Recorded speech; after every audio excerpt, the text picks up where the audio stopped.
Boa tarde, senhor ministro. Antes de mais nada, eu quero deixar registrado aqui que é impossível extrair a verdade dos ministros do Lula que vêm até essa casa, porque as nossas instituições elas estão viciadas. Já não há mais espírito público para se defender Estado, só defesa de governo. Então fica muito difícil, de fato, extrair a verdade. A gente, com a esquerda, você tem que expor, muitas vezes você não tem que debater. Antes de mais nada, deixar uma posição de que, não somente minha, mas acredito que de muita gente, que foi vergonhosa, desrespeitosa, quando o Itamaraty, sob sua gestão, ministro, se referiu ao assassinato de Hanani Glazer, que é um brasileiro, como falecimento de cidadão brasileiro em Israel. Não aconteceu um falecimento. Se eu sou os familiares de Hanani, eu confesso que eu ia ficar revoltado de um país tratar suas vítimas dessa forma, principalmente pelas mãos de terroristas. Além do mais, antes de fazer as minhas perguntas, são bem objetivas, basicamente é só sim ou não, de que eu ouvi aqui alguns deputados do PT dizendo a respeito, por exemplo, da suspensão, dos vistos de estudante pelos Estados Unidos, de que isso seria uma medida, enfim, praticamente totalitária. Mas, na verdade, o que eles estão fazendo é só uma suspensão para poder analisar a rede social dos estudantes que querem aplicar, o visto nos Estados Unidos. Ou seja, o cara aqui, na sua rede social, um comunistinha de meia tigela, fica falando mal dos Estados Unidos, do Trump, como, por exemplo, o deputado aqui, Janones, que quase praticamente que negou o atentado que aconteceu com o Trump e daqui a pouco está querendo estudar nos Estados Unidos. Não. Sua rede social vai ser avaliada. Talvez você não tenha visto para poder estudar nos Estados Unidos.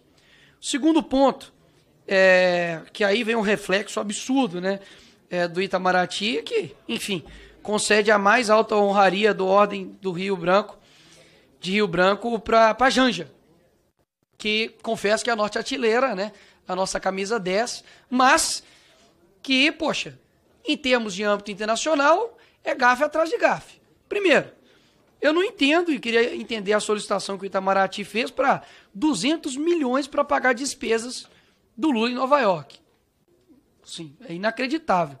Se eu parar para poder ver os problemas estruturais do nosso Brasil, são 100 milhões, deputado Felipe Barros, de pessoas que não têm saneamento básico no nosso país. Aí você destina 200 milhões para pagar a despesa do Lula em Nova York? Que isso, velho? A Janja realmente é bem cara. Que chega e xinga o Elon Musk, o homem mais rico do mundo, e não somente por ser rico, mas pela sua capacidade extraordinária, que praticamente ninguém fez. O cara literalmente fez o foguete da ré e manda ele para aquele lugar. Enfim, essa é a pessoa que, ao lado do Xi Jinping, pede para poder regular as redes aqui no Brasil. E aí eu começo as minhas perguntas.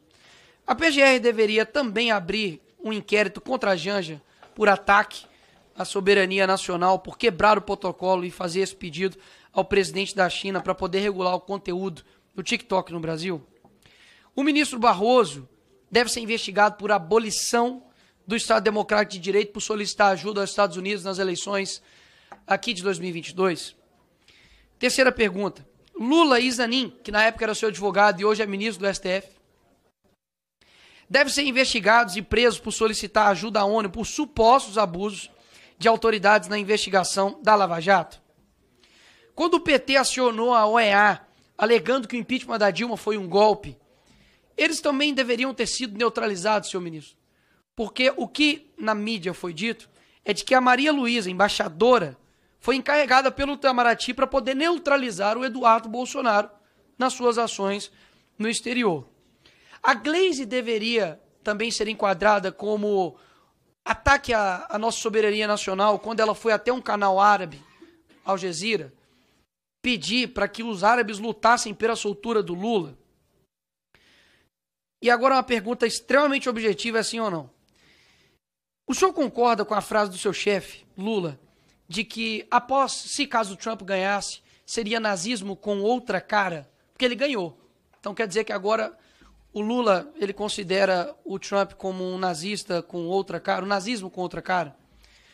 Um outro ponto interessante aqui, que a hora a gente esquece de onde, enfim, veio o PT, de onde veio essa galera, e o que eles já fizeram em nível internacional com o Brasil. Em 96, Raul Reis participou do Foro de São Paulo. Sabe quem era Raul Reis? Ele era líder das Farc, Forças Armadas Revolucionárias Colombianas, que é responsável pelo maior narcotráfico da América Latina, né, juntamente aí com o PCC, enfim. E nessa ocasião, quem mais estava lá? Os fundadores do Foro de São Paulo. Lula e também Hugo Chávez e também Fidel Castro. Vamos lá.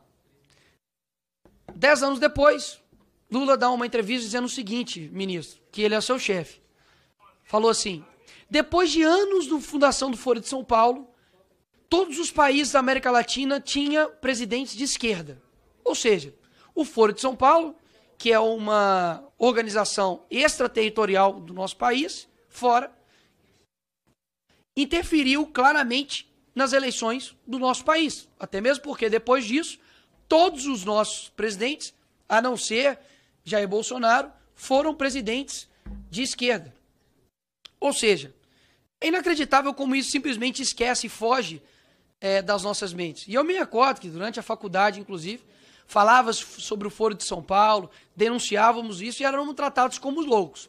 Se os senhores tiverem um mínimo de curiosidade, não é simplesmente um encontro de amigos que vão lá e falam sobre política externa. Não, há atas, há metas, e as metas são cumpridas.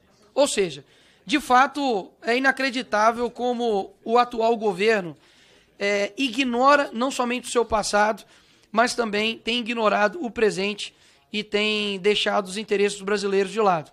O governo brasileiro recusa a sugestão, talvez, né, de considerar a PCC e Comando Vermelho como organizações terroristas. Ou seja, se o Hamas, Al-Qaeda ou outros, enfim, terroristas de fato, muitas das vezes há um receio em chamar os de terroristas pelo atual governo. Mas outras pessoas, como pessoas que invadiram aqui, enfim, no dia 8, são consideradas terroristas, para mim há uma falsa virtude nisso. Porque, poxa, eu não consegui condenar o Hamas, mas eu consegui prontamente falar que uma pessoa que adentrou aqui os prédios públicos é um terrorista. Para mim isso de fato é uma indignação completamente seletiva, principalmente com os seus, né, com o povo brasileiro. Então, quero deixar, enfim, tudo isso aqui registrado, que me lamenta muito assim, o caminho que a gente toma, porque, afinal de contas, são instituições que deveriam prezar pelo bem público, pelo bem dos brasileiros, e o que eu menos escuto aqui nessa casa é Brasil. É o que eu menos escuto. Há uma defesa de governo, há uma defesa do presidente, há uma defesa até da Janja, inacreditável, há uma defesa, enfim, a tudo. A AGU defende o STF defende deputados de esquerda judicializam tudo e jogam tudo para o STF quando lhes convém, e nada de se resolver de fato o problema do nosso país. Porque me parece que sempre, pastor Marco Feliciano, quando o ministro vem aqui nessa casa, tá tudo bem, pô. Parece que eu vivo na Suíça, sargento Paulo. Se pegar todas as falas dos ministros do Lula aqui nessa casa, parece que nós estamos na Dinamarca. Porque, afinal de contas, não tem nada de errado. Então, parece que eu tenho que dar parabéns para vocês. Então, parabéns. Tá tudo bem, não tem nada que ser resolvido. O Brasil está caminhando, a economia está ótima, nossa cultura está bem, a violência está excelente, a nossa imagem no exterior também está excelente. Meus parabéns pelo grande trabalho que vocês estão fazendo. Espero que vocês nunca mais voltem ao governo desse país. Obrigado, presidente. Obrigado, deputado Nicolas. Deputado Lindbergh. Presidente... não, pode ir, Só para pode ir. deputado Lindbergh vai falar... Não, eu não vou fazer dirigido não, Nicolas. Eu vou dirigido. Pode ir, pode ir. Quando disse que o então advogado do presidente Lula e o próprio presidente pediu a ajuda da ONU para se livrar de um problema jurídico no Brasil, ele não fez isso. Ele recorreu a um mecanismo internacional que existe em Genebra, do Conselho de Direitos Humanos, que examina as queixas de cada país, de cada cidadão, como nós temos também na OEA, tem a Comissão Interamericana de Direitos Humanos, que recebe as denúncias e eleva à Corte de Direitos Humanos da OEA, que está em São José da Costa Rica. Nós temos um juiz brasileiro lá que examina. De forma alguma foi interferência da ONU para qualquer tipo de medida que bloqueasse a justiça no Brasil. Ao contrário, foi em apoio às posições defendidas no judiciário.